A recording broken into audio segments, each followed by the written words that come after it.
Croeso I blog ffasiwn cyntaf fi ar y Lle Gwisgo, a heddi fi'n mynd I sôn bach am print anifail. Mae'n trend rili cryf ar gyfer autumn-winter a ar gyfer spring-summer flwyddyn nesaf. Fi'n cael problem achos sa'n gwybod fel I wisgo'r print achos mae'n eitha anodd. Felly, dau dip gyda fi heddi chi. I cadw'r lliwi ar wisg yn eitha syml, so gwisgo ffrog fach ddyn ar rhywbeth, a wedyn ychwanegu atodion gyda'r print.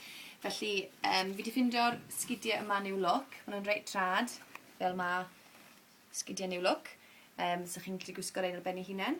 Neu, beth am wisgo y bag yn neis yma o River Island ar gyfer y dydd. Neu, hyd yn oed, clutch bag ar gyfer y nos.